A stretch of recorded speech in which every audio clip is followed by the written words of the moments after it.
Hello friends, good morning. അപ്പോൾ ഇന്ന് ഞാൻ നിങ്ങളെ കാണിക്കാൻ വേണ്ടി പോകുന്നത് ചൈനക്കാരുടെ ഒരു മണി ലൂട്ടിംഗ് മെഷീനെ പറ്റിയാണ്. ഇതാണ് ആ മെഷീൻ. അതായത് HDMI എക്സ്റ്റൻഡറാണ്, 200 മീറ്റർ കിട്ടുന്ന HDMI എക്സ്റ്റൻഡർ. അപ്പോൾ ഞാൻ ഇതിൻ്റെ ഒരു വീഡിയോ കഴിഞ്ഞ 9 മാസങ്ങൾക്ക് മുമ്പ് ചെയ്തിട്ടുണ്ടായിരുന്നു. ഏകദേശം 10,000-ഓളം ആളുകൾ ആ വീഡിയോ കണ്ടിട്ടുണ്ട്.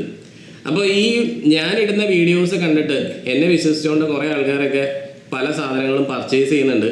ഞാൻ എന്തെങ്കിലും ഒരു വീഡിയോ ഇടുന്നുണ്ടെങ്കിൽ 10 പൈസ ഒരാളുടെ കയ്യിൽ നിന്ന് വാങ്ങിച്ചിട്ടല്ല ആ വീഡിയോ ഒന്നും ചെയ്തുകൊണ്ടിരിക്കുന്നത്. അപ്പോൾ ഇന്ന് ഈ വീഡിയോ ചെയ്യുമ്പോഴും ആരുടെ കയ്യിൽ നിന്ന് 1 രൂപ പോലും വാങ്ങിക്കാതെ ഇടുന്നത്. അതുകൊണ്ട് തന്നെ എനിക്ക് ജെന്യുവൻ ആയിട്ടുള്ള കാര്യങ്ങൾ നിങ്ങളോട് തുറന്ന് പറയുന്നതിന് യാതൊരു മടിയില്ല. അപ്പോൾ ഈ ഒരു സാധനം ഞാൻ ഇനി മുതൽ ഒരാൾക്കും റെക്കമെൻഡ് ചെയ്യുന്നില്ല. ഇതൊരു HDMI എക്സ്റ്റൻഡറാണ്. ഈ സാധനം ഞാൻ ഒരാൾക്കും റെക്കമെൻഡ് ചെയ്യുന്നില്ല. നിങ്ങൾക്ക് ആർക്കെങ്കിലും സ്വന്തം റിസ്കിൽ എടുക്കാമെന്നുണ്ടെങ്കിൽ മാത്രം ഈ സാധനം പർച്ചേസ് ചെയ്യാൻ വേണ്ടി പോവുക. കസ്റ്റമേഴ്സിനോടൊക്കെ പറഞ്ഞിട്ട് തന്നെ ഇതുപോലുള്ള സാധനങ്ങൾ വെച്ച് കൊടുക്കുക.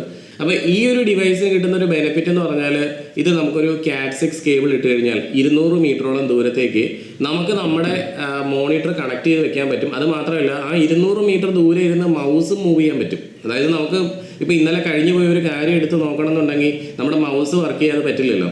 അപ്പോൾ ആ 200 മീറ്റർ ഇരിക്കുന്ന ആ ഒരു സെക്യൂരിറ്റി ക്യാബിനിൽ നമ്മൾ വെച്ചേക്കണമെന്ന് വിചാരിച്ചോ, അവിടെ ഇരിക്കുന്ന സമയത്ത് ആ സെക്യൂരിറ്റിക്ക് കഴിഞ്ഞു പോയ കാര്യം ഒന്ന് പ്ലേ ബാക്ക് എടുത്ത് നോക്കാൻ പറ്റും. മൗസും കൂടെ ഇതിനോടൊപ്പം തന്നെ നമുക്ക് എക്സ്റ്റെൻഡ് ചെയ്യാം, സിംഗിൾ കേബിളിലൂടെ തന്നെ. അപ്പോൾ നമ്മുടെ ആ പഴയ വീഡിയോയുടെ താഴെയായിട്ട് ഒപ്റ്റിക്കൽ കേബിൾ HDMI ഉപയോഗിക്കാൻ പാടില്ലേ എന്ന് 1-2 പേര് ചോദിച്ചിട്ടുണ്ട്.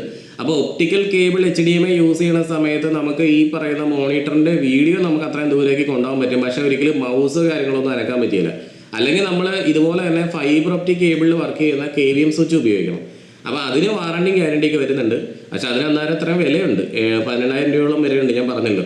അപ്പോൾ ഈ ഒരു സാധനത്തിന് ഒരുപാട് ഗുണങ്ങളുണ്ടായിരുന്നു. പക്ഷേ ഇതിന് വേറൊരു പകരക്കാരൻ നമുക്കുണ്ടോ എന്ന് ചോദിച്ചു കഴിഞ്ഞാൽ, ഇപ്പം ഇതിന് ഈ ഒരു സാധനത്തിന് പകരക്കാരൻ എന്ന് പറഞ്ഞാൽ ഇതുപോലെ തന്നെ ഇതിൻ്റെ ഉള്ളിലിരിക്കുന്ന സാധനം എടുത്ത് വെച്ചിട്ട് ബോഡി മാത്രം മാറ്റിയിട്ട് വരുന്ന പകരക്കാരന്മാർ മാത്രമേ ഉള്ളതെന്നാണ് എനിക്ക് തോന്നുന്നത്. കാരണം ഈ ഒരു സാധനം ഉണ്ടാക്കണ 1-2 കമ്പനിക്കാർ മാത്രമേ ചിലപ്പോൾ കണ്ടെന്ന് വരുള്ളൂ.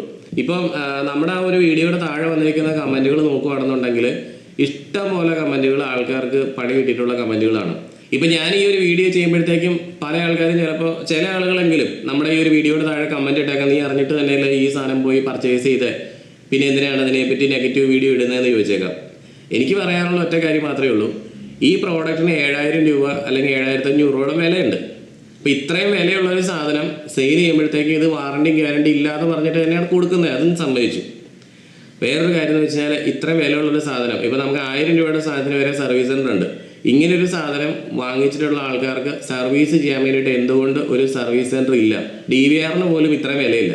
എന്നിട്ട് ആ DVRന് അവർ 2 ഇയർ വാറണ്ടിയും കൊടുക്കുന്നുണ്ട്, അതിന് സർവീസ് സെൻറ്ററും ഉണ്ട്. നമുക്ക് എത്ര വർഷം വേണമെങ്കിലും അത് പിന്നെയും സർവീസ് ചെയ്യാൻ പറ്റും. അപ്പോൾ ഇങ്ങനെയുള്ളൊരു സാധനം വിൽക്കുന്ന ആൾക്കാർ എന്തായാലും ഇതിൻ്റെ ഒരു സർവീസ് സെൻറ്ററും കൂടെ കൊണ്ടുവരണം എന്നുള്ളതാണ് എനിക്ക് പറയാനുള്ളത്. അതിൽ കൂടുതലൊന്നും പറയാനില്ല. ഈ ഒരു ഡിവൈസ് ഒരുപാട് കൊടുത്തിട്ടുണ്ട്, അതിൽ ഒരു പെർസെൻറ്റേജ് ആളുകൾക്കാണ് ഇഷ്യൂ വന്നിരിക്കുന്നത്. വെച്ചിട്ടുള്ള ആൾക്കാരൊന്നും വിഷമിക്കേണ്ട ആവശ്യമില്ല. നിങ്ങളുടെ ഡിവൈസ് ചിലപ്പോൾ വർക്ക് ചെയ്തുകൊണ്ടിരിക്കും, എന്തെങ്കിലും ഒരു ദിവസത്തിൽ ചിലപ്പോൾ കംപ്ലൈൻറ്റ് ആയേക്കാം. എന്തായാലും ഇതിന് ഗ്യാരണ്ടിയും വാറണ്ടിയും ഒന്നും ഇല്ലയെന്ന് പറഞ്ഞിട്ട് തന്നെയാണ് ഞാൻ പലർക്കും കൊടുത്തിട്ടുള്ളത്. എന്തായാലും നമ്മുടെ നന്ദകുമാർ ചേട്ടൻ പറഞ്ഞിട്ടുണ്ടായിരുന്ന കാര്യം അക്ഷരാർത്ഥത്തിൽ ശരിയാണ്. നമ്മുടെ പഴയ വീഡിയോയുടെ താഴെ വന്നേക്കുന്ന കമൻറ്റാണ്, after 6 or 8 months this device will not work properly. I got problem, I have tested. അപ്പോൾ I also tested, I got problems. അപ്പോൾ നിങ്ങൾ ഇതൊക്കെ എടുക്കുന്ന ആളുകൾ ഇതൊക്കെ കാര്യങ്ങളെ പറ്റിയൊക്കെ കൃത്യമായിട്ട് മനസ്സിലാക്കിയിട്ട് എടുക്കുക എന്നുള്ളൊരു അവയർനെസ് വീഡിയോ മാത്രമാണ് ഞാൻ ഇതുകൊണ്ട് ഉദ്ദേശിച്ചത്. ഓക്കെ, അല്ലാതെ ഒരാളുടെ ബിസിനസ് തകർക്കാനോ ഒന്നും ഞാൻ ശ്രമിച്ചിട്ടില്ല. ഇതുപോലെ പണി കിട്ടുന്ന ആൾക്കാർ ഒരുപാടുണ്ട്. അപ്പോൾ അങ്ങനെ പണി കിട്ടിയ ആൾക്കാർക്കൊക്കെ ഈ ഒരു വീഡിയോയുടെ താഴെ വന്നിട്ട് കമൻറ്റ് രേഖപ്പെടുത്താവുന്നതാണ്. അപ്പോൾ എന്തായാലും നെക്സ്റ്റ് ഡേ പുതിയൊരു വീഡിയോ ആയിട്ട് നമുക്ക് വീണ്ടും കാണാം. ഓക്കെ, നല്ലൊരു ദിവസം എല്ലാവർക്കും ആശംസിക്കുന്നു.